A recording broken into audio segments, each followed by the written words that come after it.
से हैं आप लोग लेके आ चुके हैं एमएलसी के फाइनल मुकाबले का मैच विनर। किस किस टीमों के बीच खेला जाना, तो MI New York versus Washington freedom के बीच ये मुकाबला खेला जाना है, जहां पे वॉशिंगटन की तरफ से ग्लेन मैक्सवेल कैप्टन नजर आएंगे, वहीं पे न्यूयॉर्क की तरफ से आपको बता दें निकलस पूरन कैप्टन नजर आने वाले। ठीक है, इस वीडियो में आपको क्या क्या देखने को मिल रहा है, पिच रिपोर्ट हमेशा की तरह, प्लेइंग 11 एनालिसिस जो कि सबसे इंपॉर्टेंट पार्ट रहने वाला है इस वीडियो का, तो ध्यान से समझना।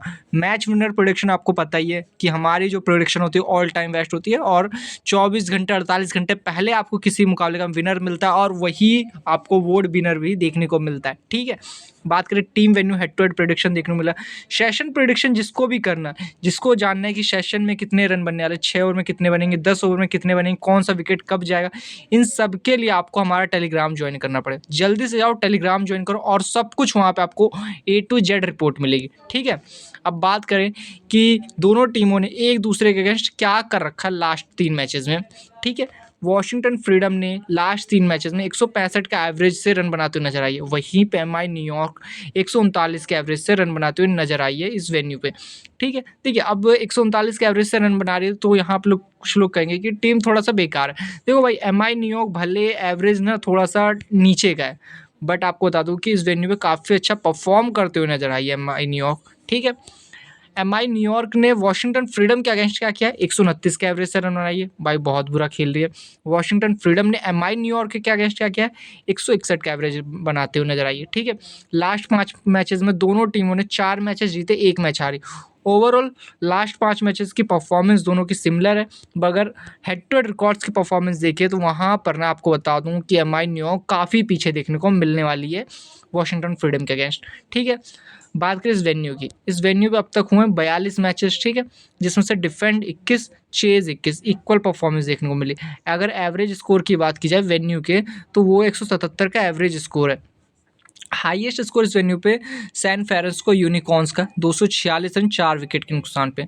वहीं पे लोएस्ट स्कोर की बात की जाए तो वो लॉस एंजलिस नाइट राइडर्स का 50 रन 10 विकेट के नुकसान पर। ठीक है दोस्तों, ये चीज़ आप समझिए। अब देखते हैं कि इस वेन्यू पे कितना स्कोर जाता हो देखने को मिल सकता है। देखो 150 से नीचे के आंकड़े 8 बार बने, 150 से 169 के आंकड़े 11 बार बने, और 170 से 189 के आंकड़े 10 बार बने। ठीक है, एवरेज जो 190 का स्कोर जो इस वेन्यू पे 13 बार बना है, 190 से ऊपर का। अब बता दूं मैं आपको जो कि इन दोनों टीमों से मैं ओवरऑल लेके चलता हूं कि इस वेन्यू पे कितना रन बनेगा।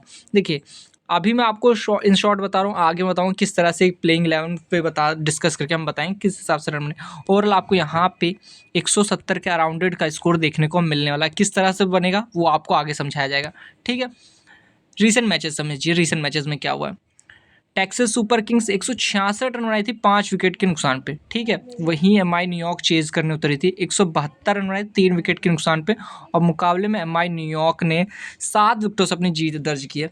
पेसर्स ने फर्स्ट में क्या किया था, पेसर्स ने फर्स्ट में 5 विकेट ली थी। ठीक है, स्पिनर्स ने 1 विकेट ली थी, पेसर्स ने सेकंड इनिंग में 1 विकेट ली थी, और उसके बाद स्पिनर्स ने क्या किया था, स्पिनर्स को फर्स्ट में कोई विकेट नहीं मिली थी, बट सेकंड इनिंग में 2 विकेटें स्पिनर्स को मिली थी। ठीक है, तो ओवरऑल यहाँ पे क्या है कि पेसर्स तो अटैक करेंगे, स्पिनर्स सेकंड इनिंग में थोड़ा सा परफॉर्मेंस देते हुए नजर आ सकते हैं। उसके बाद दूसरा मुकाबला जहाँ पे सैन फ्रांसिस्को यूनिकॉर्न्स 131 रन की पारी खेलती है 10 विकेट के नुकसान पे, वहीं पे एमआई न्यूयॉर्क बता दूं 132 रन की पारी खेलते हुए नजर आती है 8 विकेट के नुकसान पे। यहाँ पर पेसर और स्पिनर ने क्या किया वो जानने से पहले जानिए कि एमआई न्यूयॉर्क ये मुकाबला भी 2 विकेटों से जीती थी चेज करते, बैक टू बैक 2 मुकाबले जीती। ठीक है, अब देखिए पेसर्स को फर्स्ट में मिली थी 7 विकेट, स्पिनर्स को फर्स्ट में मिली थी 2 विकेट। ठीक है, सेकंड में पेसर्स को मिली 1 विकेट, स्पिनर्स को मिली 7 विकेट। यानी कि ओवरऑल आपको यहाँ इस वेन्यू पे क्या है कि पेसर्स जो है ना, पेसर्स एक्चुअल परफॉर्मेंस करते हुए नजर आने वाले हैं। ठीक है, यहाँ पे आप लोग देख सकते हो फर्स्ट में भी पेसर्स को मिली, दूसरे मुकाबले में फर्स्ट एंड सेकंड इनिंग दोनों में पेसर्स को मिली थी, बट स्पिनर्स की परफॉर्मेंस उतनी कुछ खास देखने को नहीं मिल रही। ठीक है, वो स्पिनर्स कौन से होने वाले विकेट टेकिंग में वो भी आपको आगे बताने वाला हूँ वीडियो में।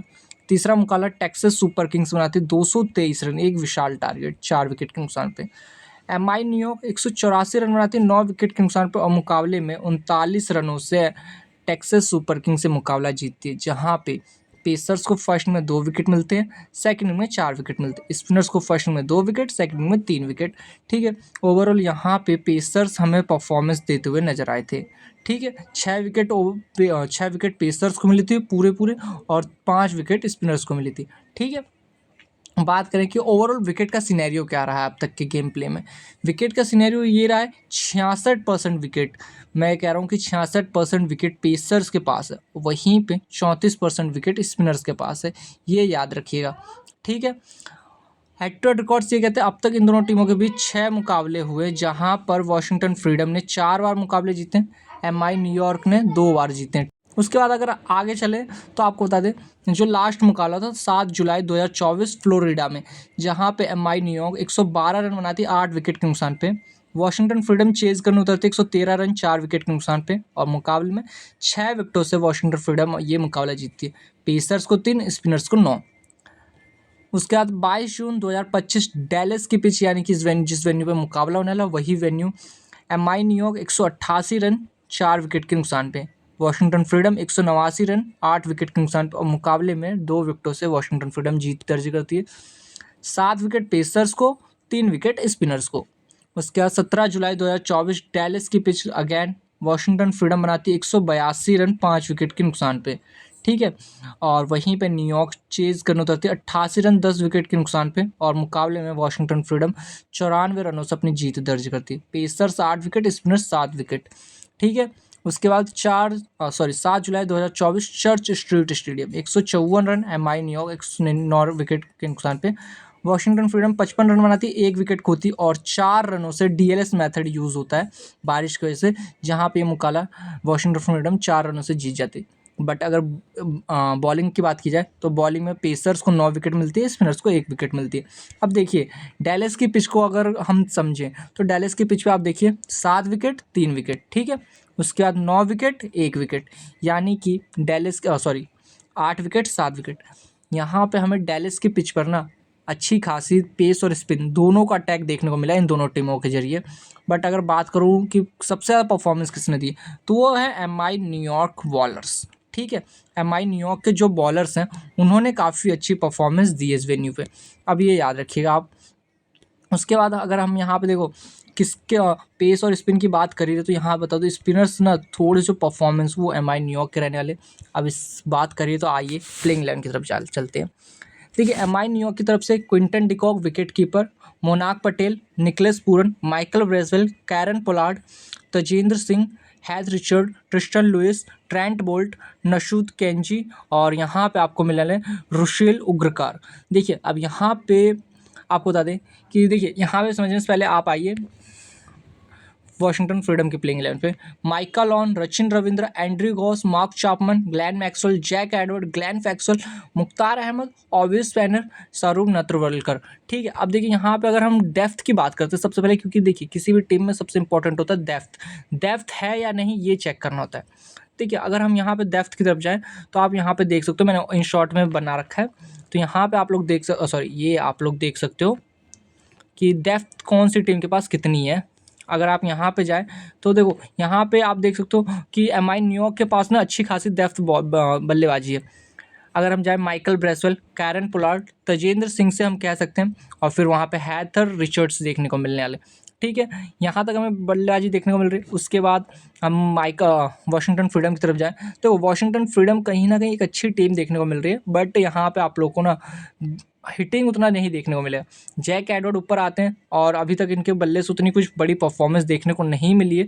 ग्लैन फैक्सवेल एज अ बॉलर ही नीचे आएंगे क्योंकि 7वें नंबर पे आते हैं तो थोड़ा सा टफ रह सकता है। और इन शॉर्ट अगर बात की जाए तो वो चेज़ अगर एमआई न्यूयॉर्क चेज़ करती है तो देखो फिनिशिंग के लिए सबसे इंपॉर्टेंट इनके रहने वाले कैरन पोलार्ड, यहाँ पे कैरन पोलार्ड, निकलेस पूरन, जो कि सबसे इंपॉर्टेंट पार्ट रहने वाला है। अगर आपने एमआई न्यूयॉर्क के मैचेस देखे होंगे तो क्विंटन डिकॉक, मोनाक पटेल अच्छी ओवर स्टार्टिंग करते हैं, ठीक है, बट अगर विकेट जाता है तो नीचे टॉप ऑर्डर से लेके मिडल ऑर्डर में इन्हीं दो की जिम्मेदारी होती है। निकलेस पूरन और कैरन पोलार्ड को ये इनिंग संभालनी होती है, ठीक है। उसके बाद बात की जाए वॉशिंगटन फ्रीडम की, तो वॉशिंगटन फ्रीडम में आपको देखो Michael on, Rachin Ravindra, no doubt Michael on, Rachin Ravindra काफ़ी अच्छी परफॉर्मेंस दे रहे हैं। माइकल ऑन हिटिंग के साथ और रचिन रविंद्र स्लो के साथ रह रहे हैं, जिसकी वजह से स्टार्टिंग में रन अच्छे खासे बनते हैं। ओवरऑल यहाँ पर अगर इन दोनों के बल्ले से स्टार्टिंग में 60 रन की पार्टनरशिपिंग आती है, जो कि इस वेन्यू पे ओवरऑल देखने को भी मिल सकती है, ठीक है। उसके बाद बात करें स्पिनर्स के, देखो अब यहाँ वॉशिंगटन के पास ना एक अच्छी खासी स्पिन अटैक है। क्यों है स्पिन अटैक कह रहा हूँ, देखो Glenn Maxwell, Jack Edward, Glenn Phillips, ये तीनों ही काफ़ी अच्छा स्पिन लेके आ सकते हैं। ठीक है, उसके बाद सौरव नात्रवलकर पेस के साथ आते हैं, और पेस के साथ आते हैं तो कहीं ना कहीं आपको मैं बता दूं कि क्विंटन डिकॉक, मोनाक पटेल, मोस्टली ज़्यादा दिक्कत देने वाले मोनाक पटेल को, स्टार्टिंग में रन नहीं बनाकर विकेट लेके जा सकते हैं मोनाक पटेल का। ठीक है, क्विंटन डिकॉक अगर 30 से 40 रन की पारी, देखो ओवरऑल इतनी तो आने वाली नहीं है इनके बल्ले से, 30 रन मैक्स आएगी।